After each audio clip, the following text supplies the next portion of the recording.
Quem inventou o rádio? Se você disse Marconi, a história te enganou.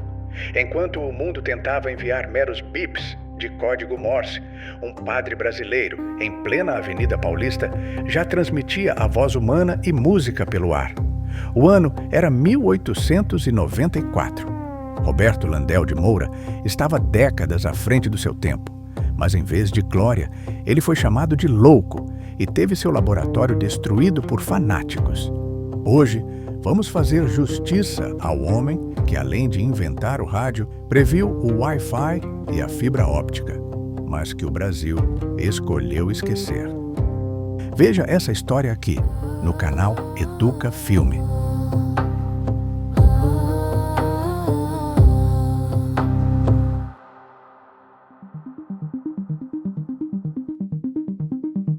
Para entender como o rádio funciona, precisamos olhar para o que os cientistas chamam de espectro eletromagnético. Tudo começa com a eletricidade. Quando uma carga elétrica vibra em uma antena, ela cria um distúrbio no espaço, gerando campos elétricos e magnéticos que se propagam como ondas, as ondas de rádio.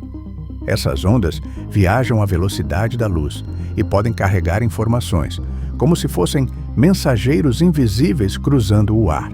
A grande sacada científica não é apenas criar a onda, mas moldá-la. É o que chamamos de modulação. Imagine a onda de rádio como uma folha de papel em branco e a sua voz como a escrita. Ao sobrepor o sinal da voz à onda portadora, a informação viaja pelo espaço, até encontrar um receptor que faz o processo inverso, recuperando o som original. É aqui que entra o gênio brasileiro Roberto Landel de Moura. Enquanto o italiano Guglielmo Marconi focava em transmitir sinais curtos de código Morse, os pontos e traços da radiotelegrafia, Landel foi além. Ele compreendeu que poderia transmitir a voz humana articulada e até música. Landel inventou aparelhos como o transmissor de ondas e o telefone sem fio. Cientificamente, ele foi um precursor ao utilizar ondas contínuas e recomendar o uso de ondas curtas, que permitem que o sinal viaje por distâncias muito maiores ao refletirem na atmosfera.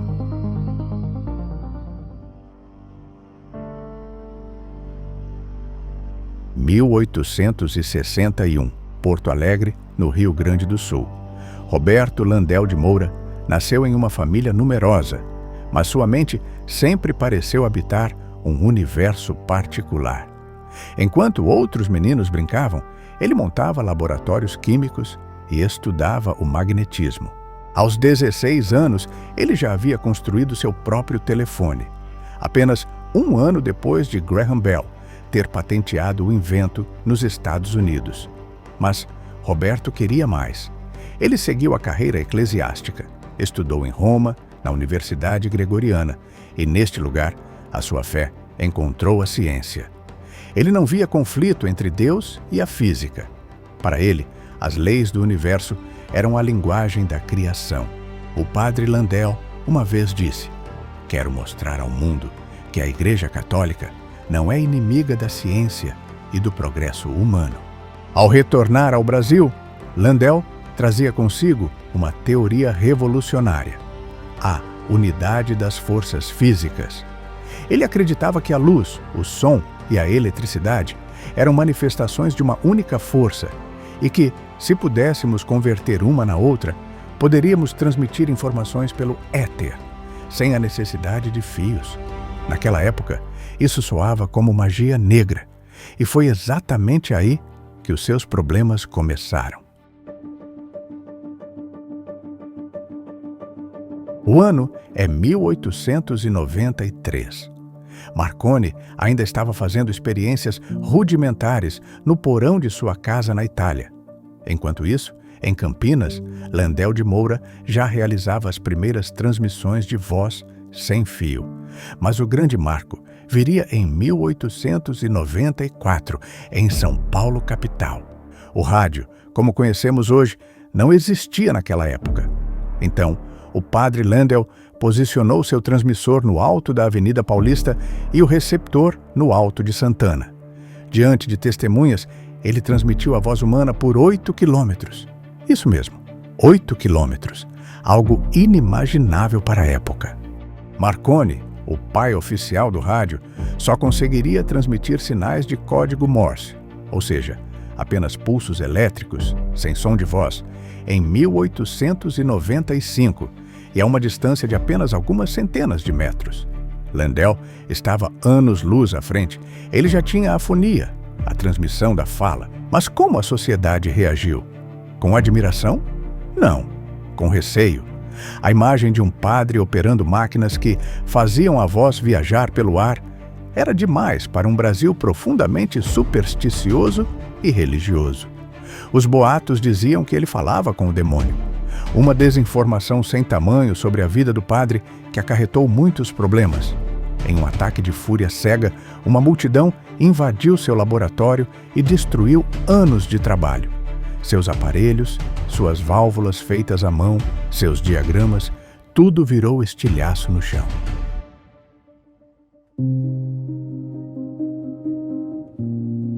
O padre Landel de Moura não desistiu. Ele juntou o que restou de suas economias e, em 1901, partiu para os Estados Unidos. Ele sabia que, se o Brasil não o entendia, talvez o centro tecnológico do mundo o fizesse.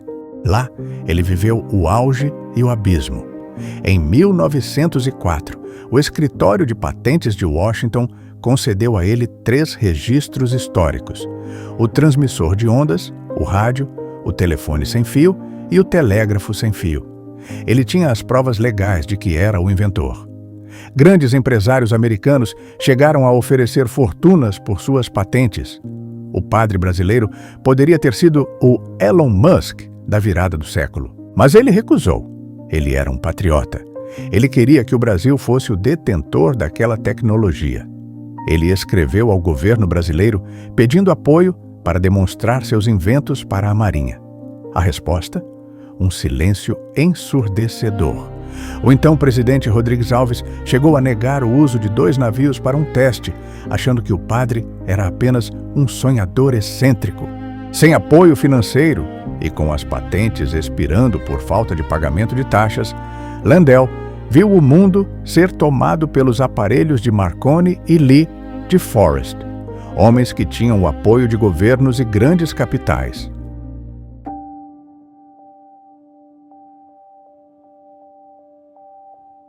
O que torna a história de Landel de Moura ainda mais impressionante não é apenas o rádio.